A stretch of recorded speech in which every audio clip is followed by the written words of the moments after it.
I'm Mark. And I'm Zach. Every week, on a Saturday, in the Fab Radio International Studios, we discuss 3 of the week's comic book releases and decide if we want to pull or pass.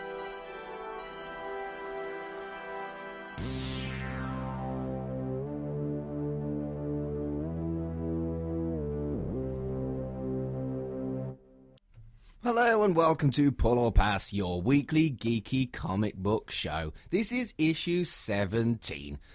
And I'm Mark. And I'm Zach. Hello, Zach. How do? Yeah, I'm alright. We didn't really have time to talk last week about your trip to Japan because we had very meaty news. This week we do not have meaty news. Yeah, it makes you feel like you should have saved some news, doesn't it? It does. So do you want to talk about Japan? I mean, sure. I mean, I don't know how much there is to say, but... I mean, right, so are you actually into manga? Because I'm not particularly. I like a little bit of this, a little bit of that, but I'm not massively into it. Could you access comic books in Japan?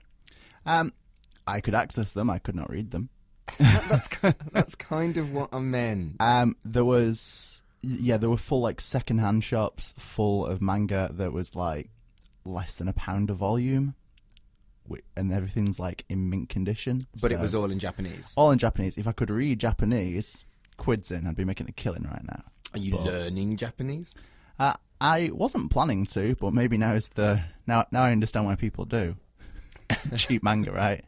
Watching anime without the subtitles to impress your friends. I mean, that's pretty cool. That's pretty cool. So yeah, there are many comics, but some limitations there. Some Western limitations, you know. If you're in Japan and you can speak Japanese, read Japanese, you've won. Yeah. But I think what I realised while I was over there looking at, you know, aisles and aisles of manga is I am quite into manga. I just seem to get sidetracked by, you know, American, European, British comics constantly. And we very rarely play with manga. Maybe we should look at manga somehow. This was something I was going to say. Should we do like a manga after dark if there's a volume 1 of something coming up? Or we could do a manga after dark. Or if we have a particular week where there's very few number 1s, we could just go full manga. Manga special. Confuse our audience. But I mean, we don't get... Do we get, like, single issues of manga in the UK? Don't think I've seen that. No, everything goes more or less straight to volumes. We also have a massive delay on translations, so... Well, that kind of makes sense. Yeah, but even Europe beat us. Oh, do they? French and Spanish editions come out, like, I don't know, months and months ahead of us. Oh, the UK not getting things at the same time as the rest of the world. It's almost like a rant about that every week. To be fair, there is a massive comic book culture in France and Spain, and I guess that's part of the reasons, but it's still sad. It does. Yeah, well, let's not make a decision now, but let's have a think. Let's have a chat off air. If we weigh up what's coming out, do some kind of manga malarkey on an after dark. We haven't done an after dark for ages, so we'll do one of them at some point as well. Yeah, let's do that. We've not done an after dark in the new year. We haven't. To be fair, it's only like halfway through January. Give us half a chance. No.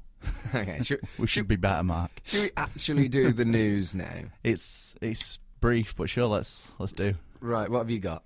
I've got that Oscar Isaac is starring and producing in an adaptation of Brian K. Vaughan's Ex Machina, The Great Machine. That's going to get confused with Ex Machina, the film, innit? Which isn't Oscar Isaac also in? Or have I made that up? I don't think so, but I might have also made that up. Good research, Zach and Mark. Well done, team. I'm going to do some off-screen research and check. You mean you've just got your phone in your hand? Shut up. Yeah. I assume that's why they're calling it The Great Machine, to have that distinction. Yeah. So, yeah, it's an interesting one. I think I'm always concerned by... Oscar Isaac is in Ex Machina. I was correct. Okay, there you go. Well done, Zach. Sorry to interrupt myself. I think one of my concerns with Brian K. Vaughan is I know that the Why the Last Man TV show has been being adapted for seemingly 10 years. Well, it seems to get cancelled and re-announced, and then they do a bit of casting, and then they cancel it. So I'm kind of... I want both of these things. I think they could both be cool. I'm just curious as to when. I think I guess. prefer Why the Last Man to Ex Machina because I'm more into Why the Last Man. That's just a personal taste thing, I guess. Yeah, I do agree. I think Why the Last Man is kind of...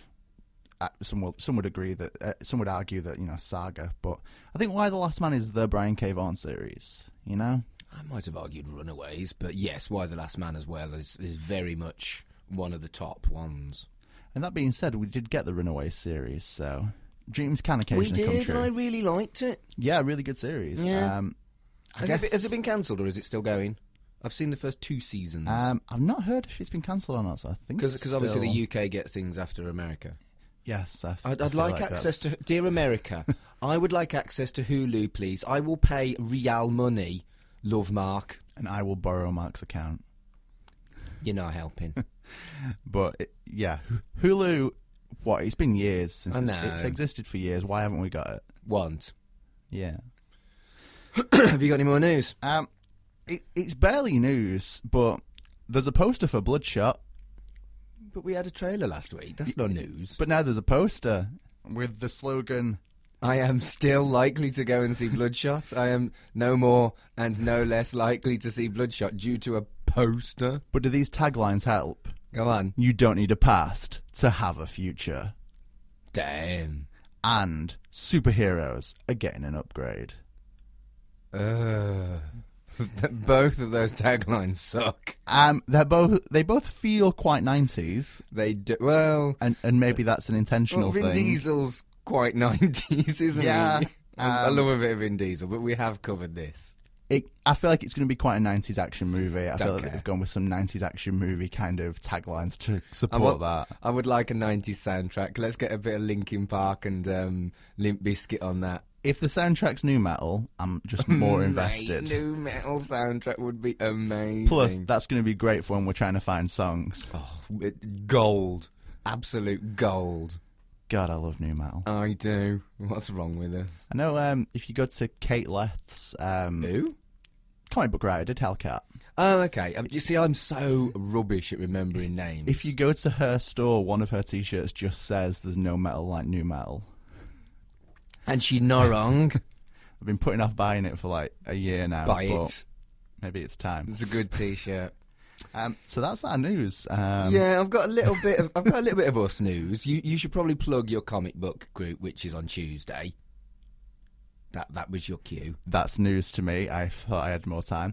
Is it, or have I got myself confused? I hope I've got more time because I've not reread any of the book. Have I lost a week? I think you've lost a week. Have I lost a week? I have. I've lost a week. So the first Tuesday in February. Yeah, so it's 2 weeks. It's a week on Tuesday. I'm an idiot. At the Bank Pub on Mosley Street, we'll be reading All-Star Superman by Grant Morrison and Frank Quitely. Yeah, and I can't go because I'm a scout leader and I'm doing a scout leady thing, but I'm going to read it anyway because I've been meaning to read it and all my friends are reading it and I bought it and it was 17 quid.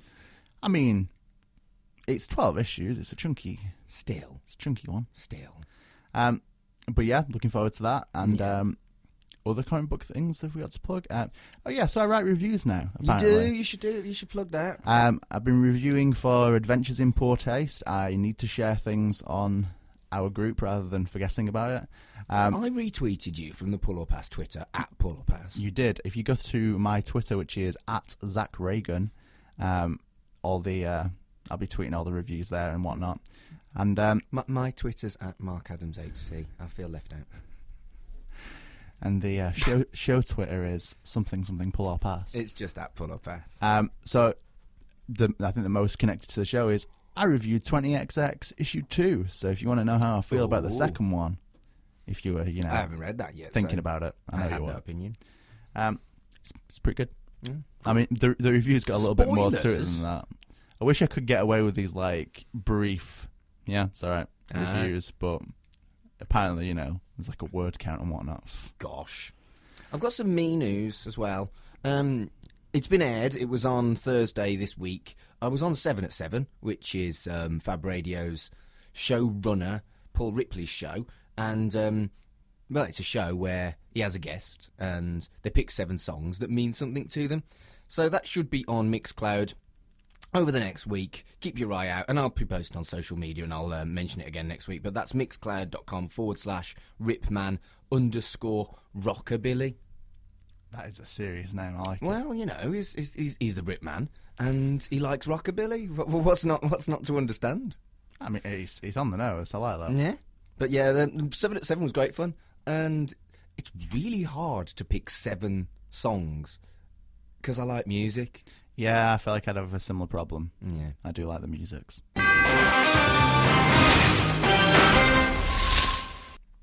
Should we talk about this week's comics? Yeah, you know, YOLO.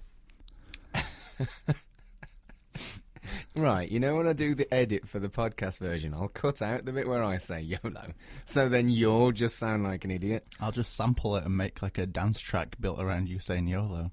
Oh dear. You are actually capable of that. Anyway, before we talk about the comics, let's talk about our sponsor. We are sponsored by Travelling Man. We're based in Manchester. They've got a shop there, but they've also got shops in Leeds, York and Newcastle. They are your local comic book shop if you want a pull. And yeah, they're dead kind, and they look after us and like help us out. And my pull's at Fab. My pull's not at Fab. My pull's at Travelling Man. My studio's at Fab. It's not my studio. I'm not doing very well. Do you want to take over and help me out? Yeah, Travelling Man, they're all right. Fab, also not bad. You are not helping. But yeah, if you want to pull, if you want to join in, if you want to get the comics that we're reading, blah blah blah, go to Fab. They are good folk. They're your local Travelling Man. Did I say Fab again? Right, you can lead. It's your go. If you want to read along with us and, you know, take an interest in what we're doing rather than just listening and seeing what's going to happen. It is okay to just listen, though. I mean, it is, I guess, whatevs. Yeah. But yeah, hit up Travelling Man or your local comic book store, wherever you might be. And yeah. Travelling Man used to be our sponsor before I made a right hash of it. I like to think that we'll get away with it and they'll never know. Oh, they like us. They do like us. They're very kind, even though we're us, basically. Yes. Anyway, this week we did Guardians of the Galaxy #1. We did Wonder Woman 750 and Ghostbusters Year 1. Indeed, we did. Should we start with Guardians of the Galaxy? Let's. All right. So, I read Guardians of the Galaxy, having really, really enjoyed the films. And I didn't really enjoy the book. I don't know who you are anymore. I'm sorry. So this is kind of post Infinity Wars, post Donny Cates Guardians, and you know everyone's settled down and chilled out. It's post a lot of things because they all seem to be completely like. Yeah. A lot's happened with the Guardians in the last couple of years, and this kind of kicks off with everyone settled down and. You know, Zeus and the Olympians are attacking, and that seems pretty serious. I mean, out of all the gods, Zeus is always one that's impressed me. Fair play. Well, and, you know, as far as I'm concerned, every single one of them's fictional. Up to True. and including... Moving on. So, I quite liked this. I thought that as a Guardians team, this felt like more of a throwback to the Dan Abnett stuff from 10 years ago. I think the fact that we had... a team that wasn't the cinematic team was a really good move. I found it intimidating and did not want. I wanted the proper Guardians team. I can understand that, but we've had like probably about 6 years now of the Guardians are the cinematic team, so I think it's a good effort to kind of go back to the roots and say, you know, there are other people here.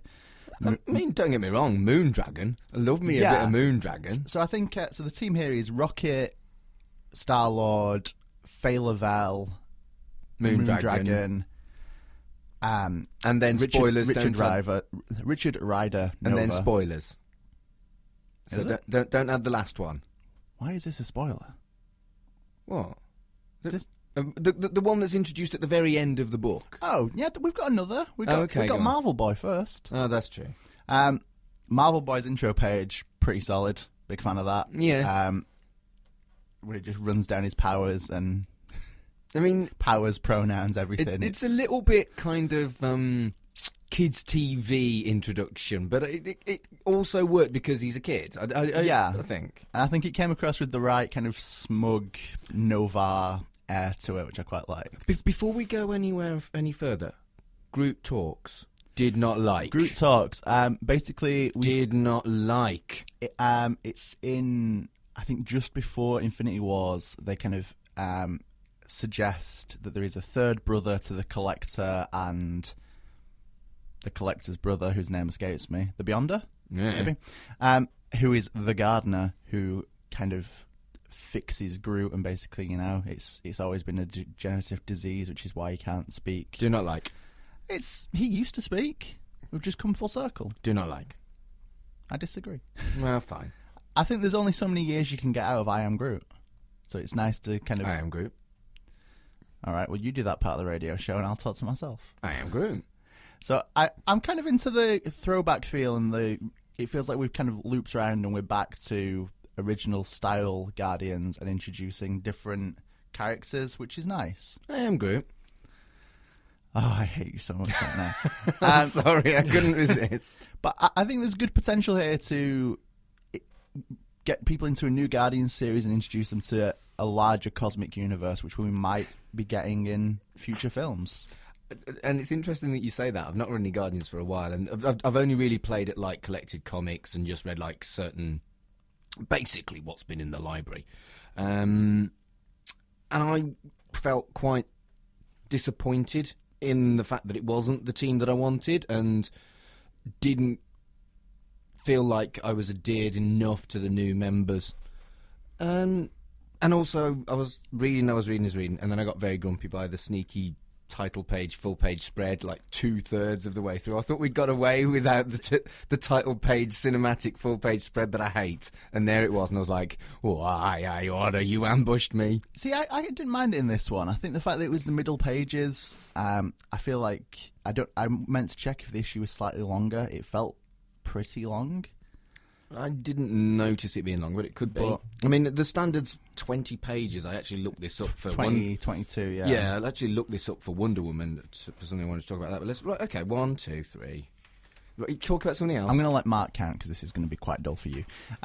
So yeah, I liked this. I've read bits of all the Guardians runs for like the last 10 years. So I've read Abner, I've read Jerry Duggan, Bendis, Donny Cates. So I think maybe I was quite ready for some, you know, variants and some more. 30, including the double page spread. Well spotted, Zach. So, you know, it's bonus, but also there is a double page spread in there which is really good. They're kind of infiltrating the Olympian Palace, and the double page spread is really, really nice. Yeah.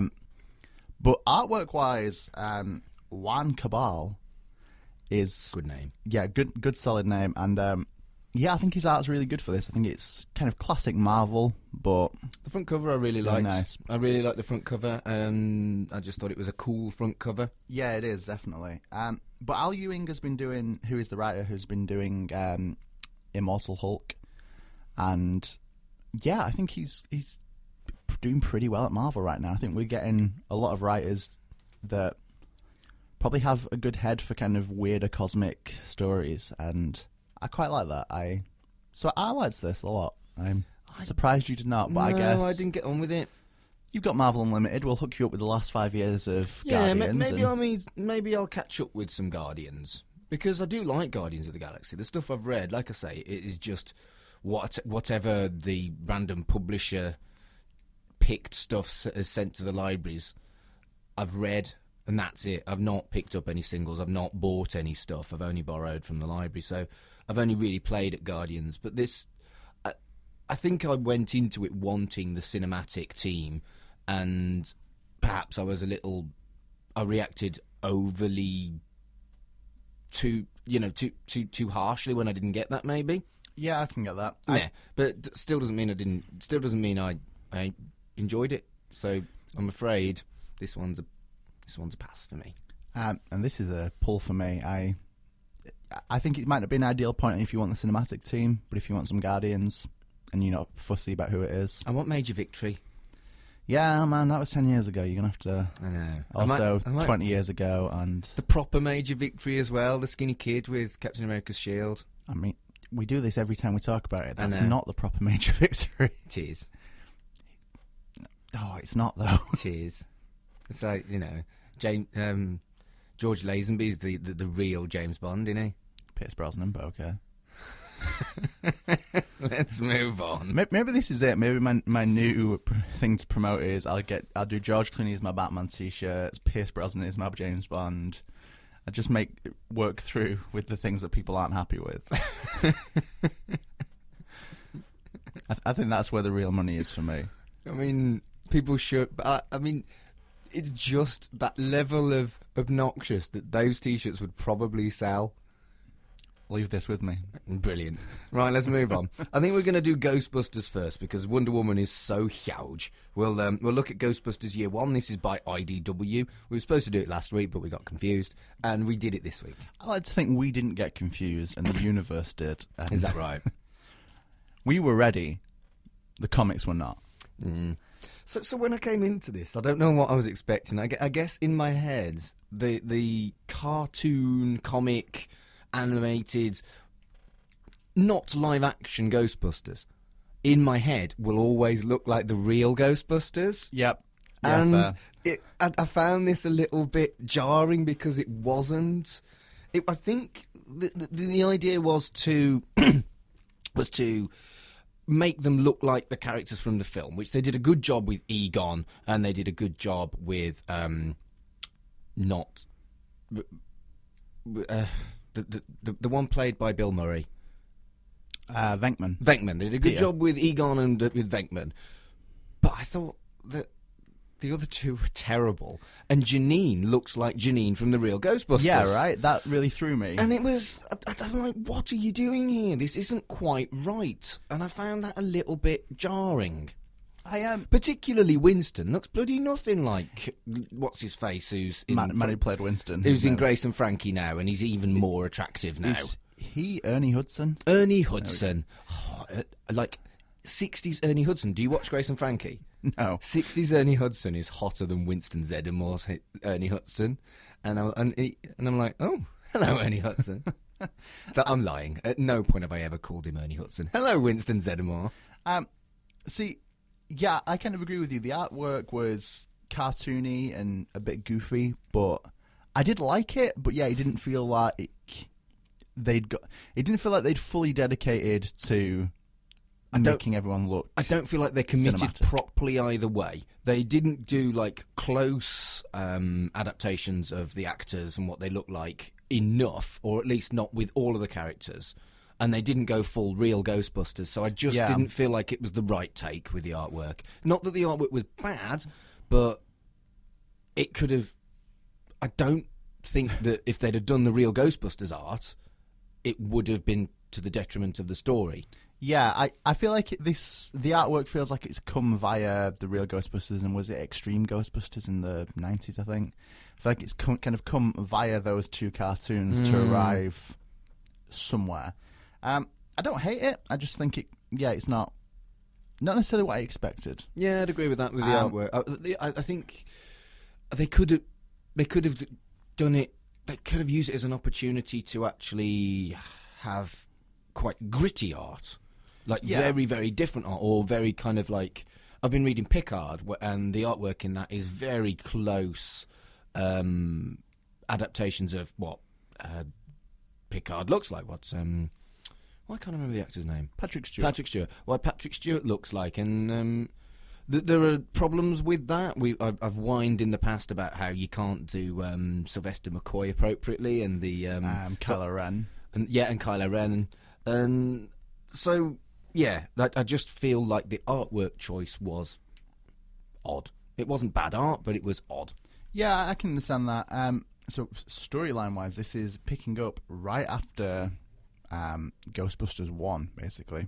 And technically during Ghostbusters 1 as well. Yeah, we're getting a lot of flashbacks to kind of the stuff we don't see, which I really liked. I thought it was good to pad out Winston's character, because obviously the role was cut down when Eddie Murphy wasn't in it. Right, yeah. So he was meant to be a much more major character. So when that was... I think the script was rewritten quite a lot. So because of that, Winston's kind of turns up, halfway through the second act, and he's not quite Token, but it's close. I think he is a good character, and he has some good lines and some good scenes. We cover it in here. if there's a paycheck in it, I'll believe anything you want me to. Yeah. It's a good line. I can see why they reused it. I think it's nice to learn a little bit more about him because it is a bit thin on the ground in Ghostbusters. So. And I think the setting is cool, that they've got someone in to interview all the Ghostbusters, and the first one, which you wouldn't expect them to pick, is Winston. But I think that's pretty cool. And I like the setup. I like the premise that they've started this with. I do. I thought that was good. Yeah, I like seeing more about Winston. I like that it's carrying on from the film and kind of fleshing out the plot a little bit. In a lot of ways, I think it's maybe not an apology, but it explains some of the film's faults. Yeah, with the Winston character, which is good. Like I say, I think it's good to kind of give Winston more time. And I know all the characters are going to get more time, but I feel like it feels very intentional to put him up front. Yeah, I enjoyed that. I do. Edgar Allan Poe is our villain. Mate, I loved the Edgar Allan Poe ghost. I thought, how cool is that? When they shot him with a proton pack, he turned into ravens, and I was like, oh, that's cool. That was really good. That is so cool. Little ghost ravens look awesome. The fact that he's just, reading out poetry as he walks around. Love me some Edgar Allan Poe. So I marked out for a bit of Edgar Allan Poe as a ghost. This is another thing. I feel like that's exactly our kind of thing. And I'm okay with that. You seem okay with that. Yeah, so. I mean, then the only thing that he could have done that I'd have loved more was Cat Ghost, I mean, we got some kind of wolf ghost thing. We did. I like cats. But yeah, quite interesting. I'm curious as to how it's all going to fit together and if it's just going to end like where the second film begins, or because I do like Ghostbusters too. I know a lot of people don't think it's as good, but it's good. I like the painting.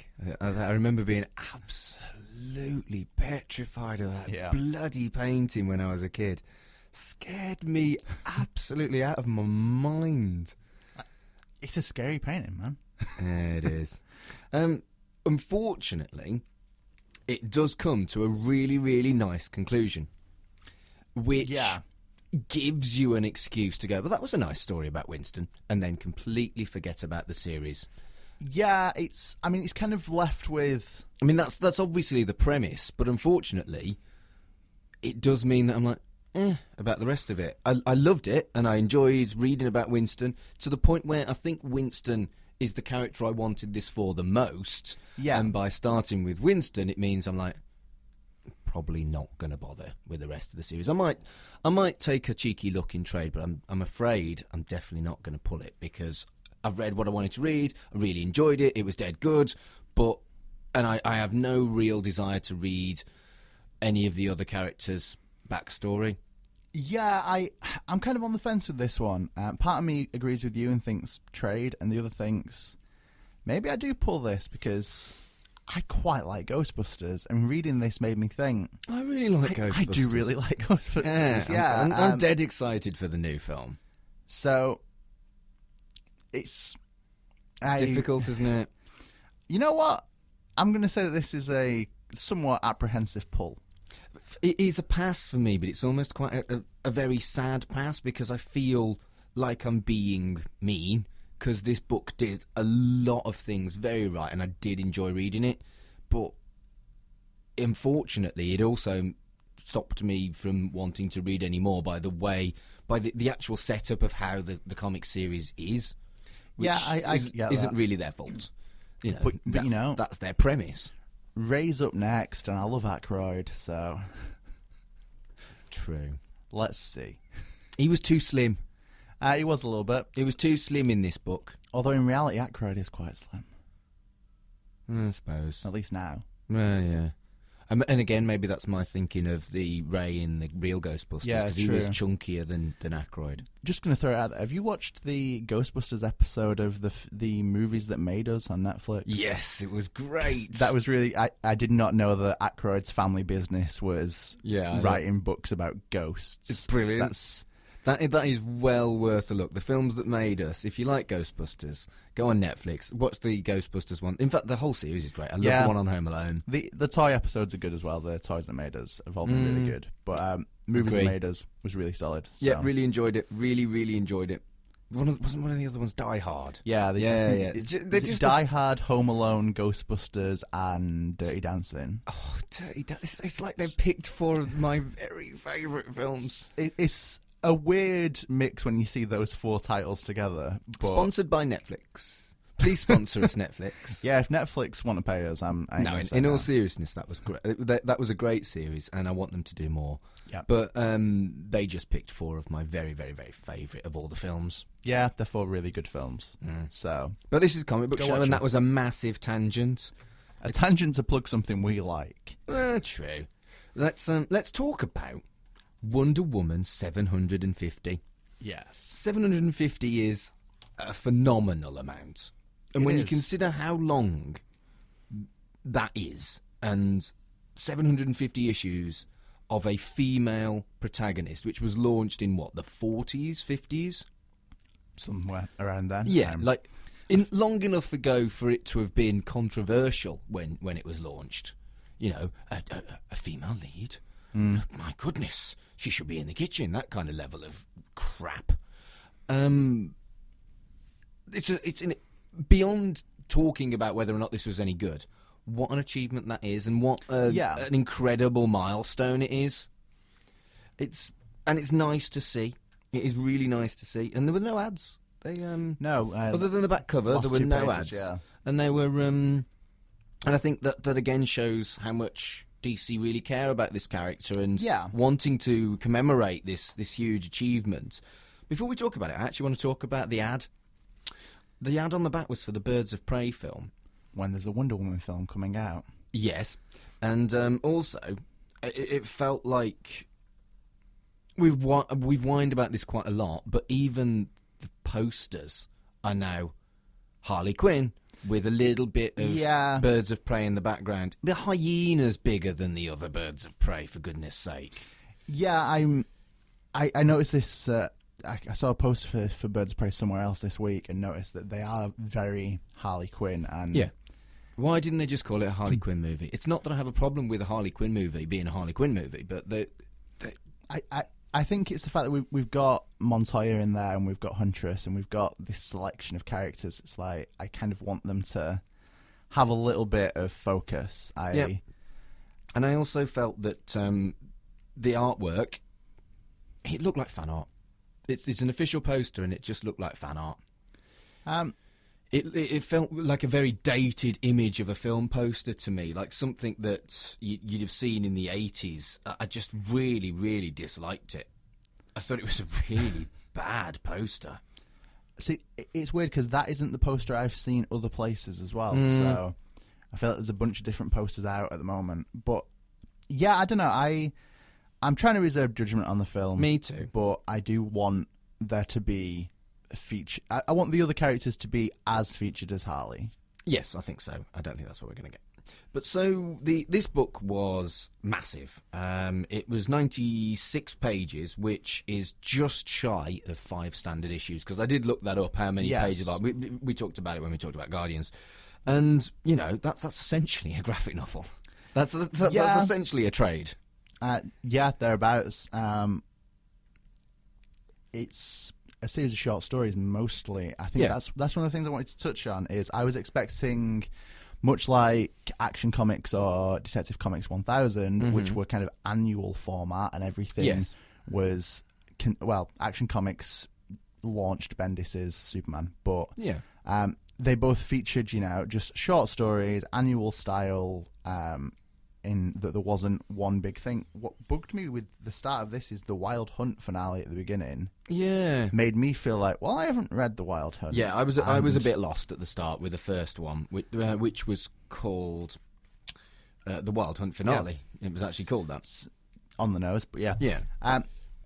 But yeah, just a bit of a weird opener. Like I say, I was expecting short stories, and they'd got 96 pages. Surely they could have given us a synopsis. Yeah, with one of their 96 pages. We could have had a 1-page. All right, so you've not read the Wild Hunt. This is what's going down. Instead, I'm just like, Wonder Woman knows Silencer. Why? I didn't. So yeah, I got lost on the first one. A bit of a off-putting start if you were hoping this was going to be your Wonder Woman jumping on point. However, the second story, the one about Rose Blossom, For Small Things Mama, was lovely. Yeah, that was really nice. You and I do tend to like family stories, though.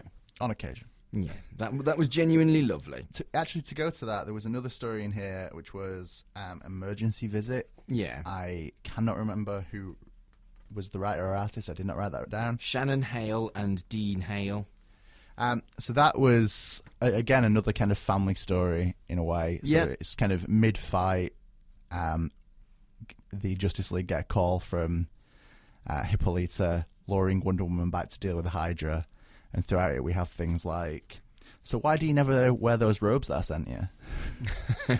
And which is nice. I just think it was kind of a nice, relatable family story about, hey, why don't you visit your parents more? And I quite liked that. I think relatable, mythological gods stories are rare. And quite.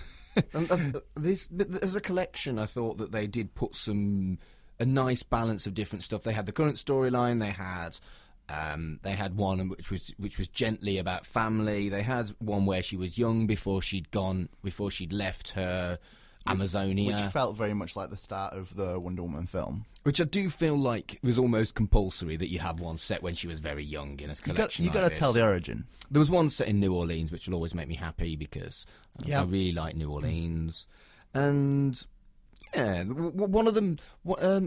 It was called To Me. It felt like it was obituaries, which was kind of cool, even though she's still alive. The DC Bombshells segment. That was a bit of that was a strange one. I liked it, but yeah, it did feel very kind of eulogy-esque. Yeah. Which was interesting and a little bit odd. And there was one that was a bit silly, with her being referred to as Dub, and there was like a lesbian bi gag about the Amazons in that one. That was the sixth one, Emergency Visit. Yeah. And I thought they got a nice mix. It was a nice mix. Yeah, it was a good spread of Wonder Woman stories. I feel like it was very similar to Action Comics 1000 or Detective Comics 1000. Yeah, I don't know.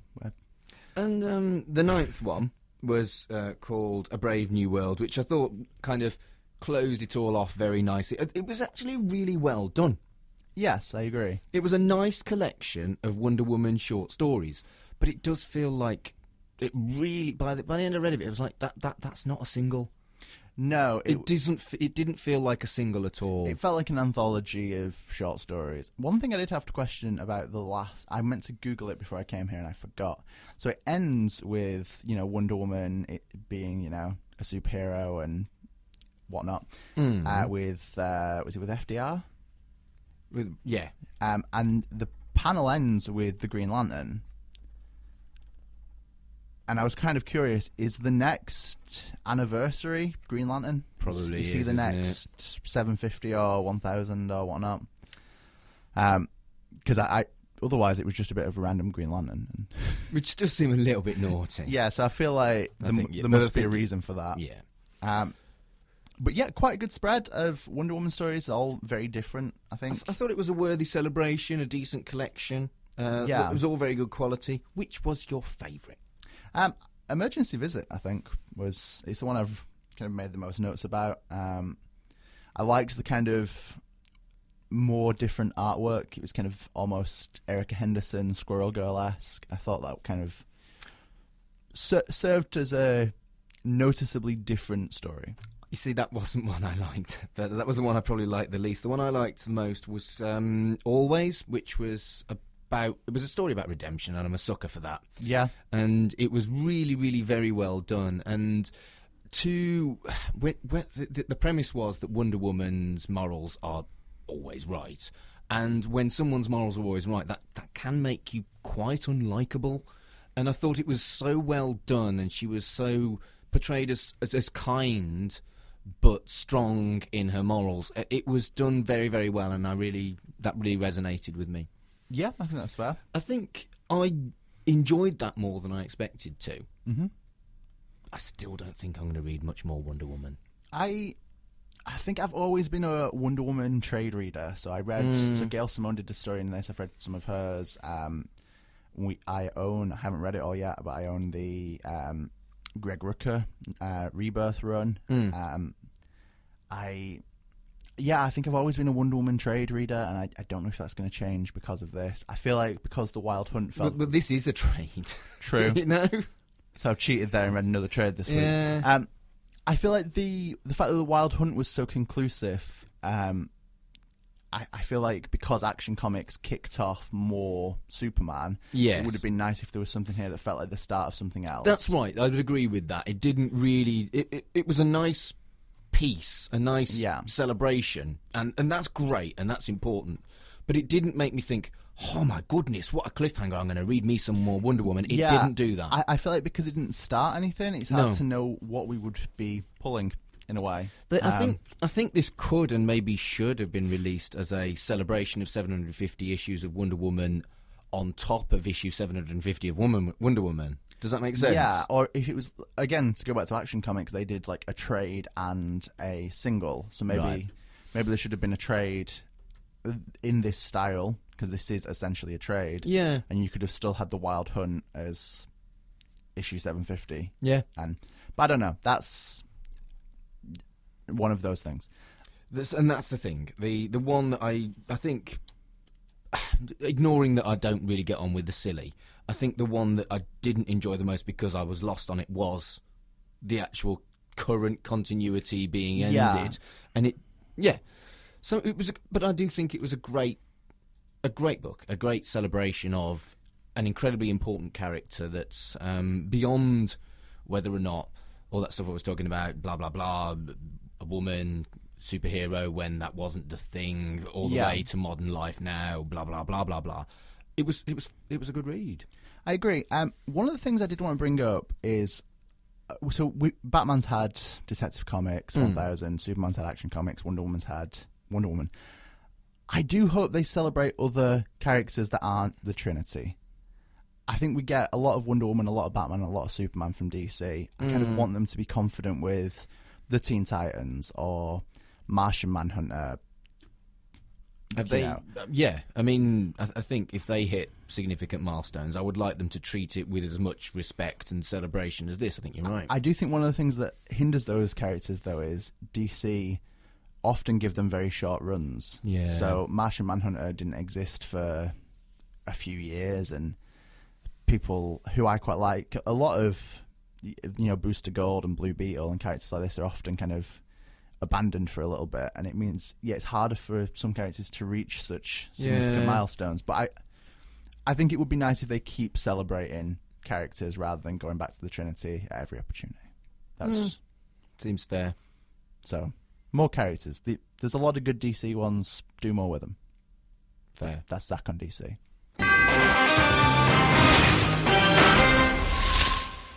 Shall we talk about next week's comics before we run out of time? Yes, next week we'll be reading the comics. We've got a couple of minutes. Don't have to panic too much.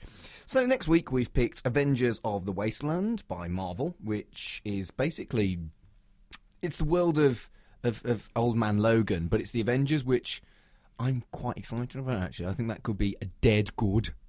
Or terrible.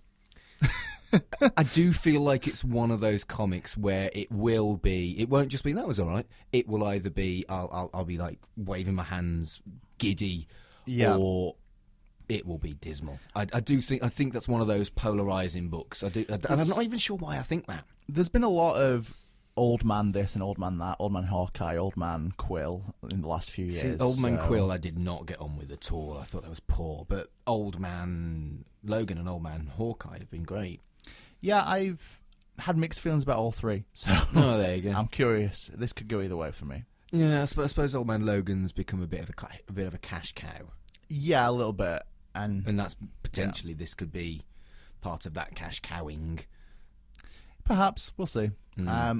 We've also got Protector issue 1 from It's Image. The Image, and if it's Image, we're probably going to go for it. If it's Image, I'm just automatically interested. I really do feel, even before I started doing Geek of the Week and Paul or Pass, I just feel like Image are for me. Almost everything that they publish, I'm at least interested in giving a go. Yeah, fair. And it's almost like maybe we shouldn't put Image on the show because I'm just going to gush. I mean, come on, we read The Marked and you weren't sold. And true. There are exceptions. True. And the third one. I know you're excited. The third one's Quantum and Woody. Which, we maybe should have thought about not putting on because... False. Because... It's a great choice. Because here's my prediction. Zachary will be pulling Quantum and Woody. The Pull or Pass listeners need to hear the Gospel of Quantum and Woody. No. The good book of Quantum For people who Woody. don't know, Zach just bloody loves Quantum and Woody and has got everything that's ever been released. It's your fault, so... I like Quantum and Woody too, just not as much as you. You just kind of like became Quantum and Woody fanboy and stuff. But they are great. I might wear my t-shirt next week. I'll People lend you can't- one. It's a radio show. People can't see you. We'll post photos. Okay, we can do that. We'll video. It'll be our first YouTube show. I don't want to do that. YouTube's far too much effort. Says the man who used to have multiple YouTube shows. So, as such, I know that YouTube is far too much effort. If you want to look up my YouTube shows, don't bother. No, you can, but I'm not going to tell you where it is. Right. If only people knew your name. I know. Right, well, that is all we've got time for this week on Pull or Pass. We've pulled, we've passed. We're going to do it all again next week. And we will see you then.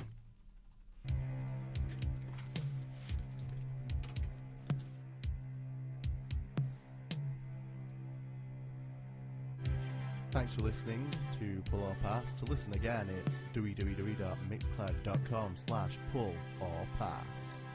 Or you can listen to the podcast version on Spotify, Anchor, YouTube, and all other good podcast sites. Join our Facebook group, search for Pull or Pass Radio Show. Follow us on Twitter @PullOrPass.